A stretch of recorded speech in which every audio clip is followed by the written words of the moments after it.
Hey, what's up guys? Welcome back to the channel. Danny Phantom here, and I got one of my buddies from work into the gym, you guys.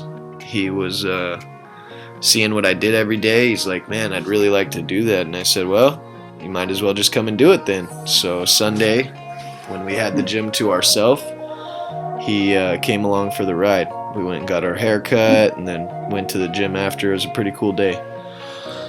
But at first I was just teaching him how to spread his feet apart. You want to shuffle step in boxing. You never really want to cross your legs. But right here I'm just teaching him some basic defensive maneuvers. This is called a parry. And what's real important about a parry is that you don't do that there. You see how he kind of swung his hand and wanted to swat my hand away? With a parry, all you want to do is turn your palm over, as you'll see here. He starts to do it a little more correctly. You see how he just turns his palm over? And so Chris is a naturally right-handed guy. So naturally he's wanting to stand with his right hand forward because that is his dominant hand. The thing about that is that when you are boxing, you want your non-dominant hand forward. So in Chris's case, he would want his left hand forward to throw the jab. You want to have your dominant hand in the back to throw a power shot, as I'm explaining to him right now. So basically I'm just trying to teach him the basic principles of boxing and you know, just little tricks that he can learn along the way to keep himself safe and to perform at his best. So in my gym, on the wall right there, every punch is on a list and it has the number next to it. I'm just trying to teach him how to jab right now and use his less dominant hand forward. See, he's just naturally wanting to put that right hand forward, so I quickly corrected that. I'm trying to get him to understand that his right hand is the one that he wants back at all times. It's really hard for a dominant right-handed person to do that, you know. See, this is another thing that people think about boxing. You see how he's just using his arm to punch? A lot of people just think, oh, it's my arm, but it's not. It takes your whole body to throw a punch. In the case of a jab, it takes a nice good step or nice forward momentum to throw a punch. But your punch is never just thrown with your arm. I guess you could throw a little flick jab, but you're never going to get power out of your punches if you're just throwing them with your arm. So it's very important that you actually use your body weight and the momentum of your body to throw the punches so that they land at their hardest and fastest that they can.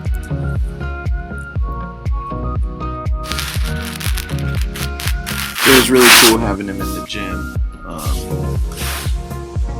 I wanted him to just practice his jabs, getting himself used to moving his left hand first, moving his feet around. So I just had him shadow boxing a little bit in there, just moving around, trying to get himself to be, you know, just more comfortable in the ring in general. Just get your feet moving, get your hands moving. See what I meant by him wanting to use his right hand? He doesn't quite understand what I was saying, but here he starts understanding it.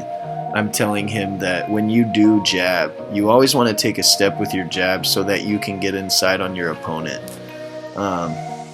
So what I'm doing here is just getting him to get his front hand and his front foot timed at the same time. And that way, hopefully, you know, his jab starts coming a little better and he starts understanding that that's the hand that you want to keep forward at all times. So that's what he's doing here. I'm going to have him practice that for a little while and then we'll move on from there.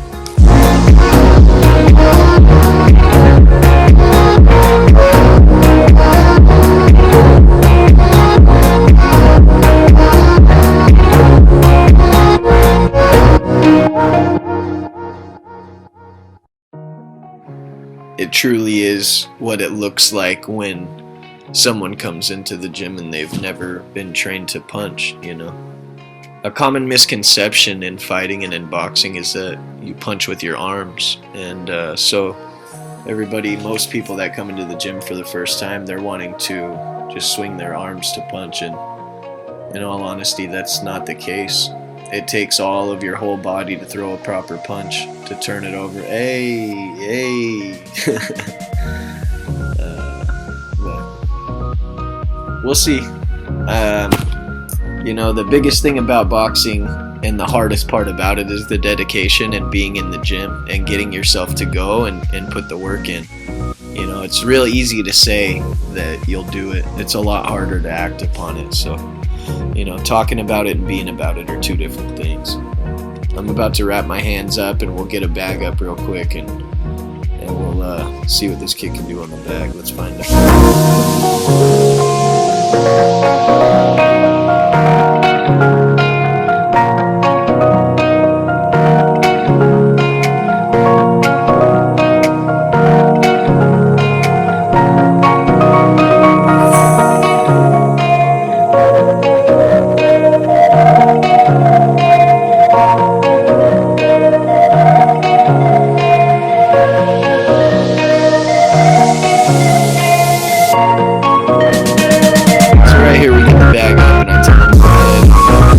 Hit the bag a little bit. I want to see what you got and see how you work it. Naturally, he wanted to hit it with his right hand. You know, he wanted to have his right hand forward to be punching the bag, which is expected. Ooh, look at that girl in the back. Who's that? Holy crap. Hey. That's you. Yes, it is. So this is me trying to explain to him that he needs to have his left hand forward and that I'm just trying to teach him to move his head a little bit, teach him how to move out of the way of punches, get off of the center line, and how to slip, duck, stuff like that. And I was, you know, giving him the reasons why you slip and what you do when you slip, things like this. Like I said, the kid is very interested. He pays attention pretty well. It's just going to take him a while to get these moves down to be a natural thing. See, like when you first start, your automatic movements that your body makes are to lean out of the way instead of just step. You know, all you have to do is just step, and that's the importance of footwork in boxing. You know, when you first start out, you're trying to wiggle your body around to get missed, to have the punches miss, when all reality, you just got to take a step to the back, to the left, to the right, duck, slip. There's so many different things that you can do. You know, dang, who's that guy? Sheesh, looks like Adonis. Just kidding. So right here I stop him real quick because I saw him starting some bad habits. I wanted to show him the proper way to do things. So the way that I teach people this is that you want to kind of pretend that you're touching your opposite elbow to the opposite knee. So your right elbow or to your left knee, and your left elbow to your right knee. See, as you slip, if you kind of have that in mind when you're first starting out, it'll help you to get the proper position down. So that's what I'm trying to show him. It's going to take him a little while, you know, to get it down naturally and to feel right. Oh, and another thing that when you start out you're going to want to do is, you know, people want to keep their eyes on the bag at all times.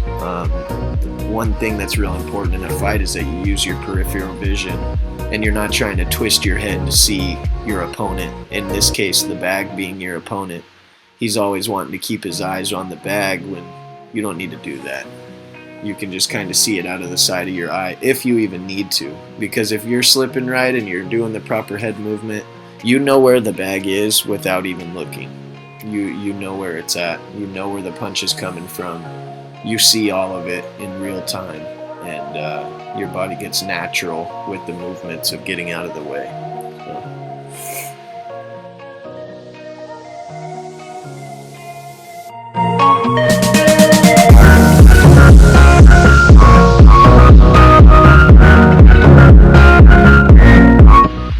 My boy definitely has a lot of work to do, but first step is getting yourself in there, and he's past that. So let's see if we can get in there more often and get him training, and maybe, just maybe, this kid will become a fighter one day. You know, he's young enough to where he could still box and have some fun with it if he wanted to compete. We'll see what happens. We'll see how serious he gets with it, you know, because you really do have to be serious. You can't just expect to do this. I was critiquing myself on this video earlier. I need to extend my jab a little more. I'm squaring up a little too much right here. I need to get my jab out there, turn my body a little more sideways. I'm giving my opponent too big of a target. So it's pretty cool to watch these videos even when he's training, because I'm always critiquing myself and always trying to get myself better as well. So I can see where I can do better. See, my jab's just so short. I need to extend it more. But this fighting thing is an ever-evolving thing. I'm never going to stop learning. I'm just as green as this kid is, you know. I just love it, and I focus on it, and I put all of my effort into it. And when you do that, no matter what it is, if you try your hardest and you have something in mind that you want to do, you can do it. I'm proof of that. Never in a million years did I think I'd make it this far, and all you have to do, come to find out, is go ahead and just go do it. You know, there's nothing that's going to do it for you. So once I learned that, everything changed. Now I go and get it. Whatever it is I want, I go get it. I wanted my girl, I got her. I wanted my job, I got it. Fight, I'm getting it. Like, I'm not going to stop with whatever it is that I want until I get it.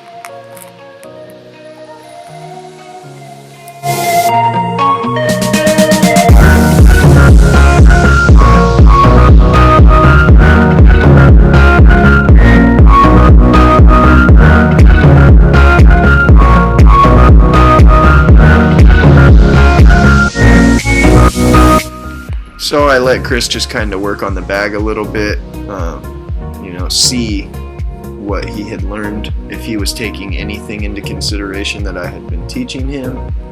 And we were talking about another guy at work, and he was saying how he would like to box him. They would like to box each other. So I went and got my phone, I started a video, and I started the video talking smack, you know, trying to get this little match going. Danny Matchmaker over here, you know what I'm saying? So we're gonna get a little pool together at work and try to get these guys to box. Well, no, we're not trying to get them to box. They want to box, but now we're trying to get it together to where we figure out how long it's gonna be, how long do they get to train, because this kid's got a lot of work to do before I'm comfortable with him even getting in a ring to spar, much less fight. So I told him at least a month, 6 weeks, you know. And, you know, this kid's green, so it's going to be a lot of work. He's going to have to put a lot of work in if he really wants to have any chance of beating this guy. So he just needs to work. You know, you got to put the work in. And now that he's got something to work towards, I think that he just might put that work in. Nobody wants to get embarrassed by the guys at work. So we'll see what happens. We'll see how seriously he takes it. That's what's going to decide whether or not he wins. Because I know that this kid, if he focuses for the next month and a half, I'll at least get him in there to do his job, and he's not going to get completely mutilated. Because on paper, the other kid should beat him up for sure, but I don't think he will. I think with me in his corner, Chris will be just fine. But I took the video, I sent it in, and the fight is on, so we'll see what happens. I'm excited for you guys to go along this road with us, with him. I really want to see what we can do in this next month or two, if the kid sticks to it, but that is completely up to him. Thank you guys so much for the support. Thank you so much for watching our channel, and I hope you guys come along for this ride with us. Stay tuned. You guys will see an improvement in this kid as so long as he keeps going with me. And if not, we'll talk about it in a future video. Thank you guys so much for the support. Amy and I both are fucking so thankful for having you guys. You guys have a great night.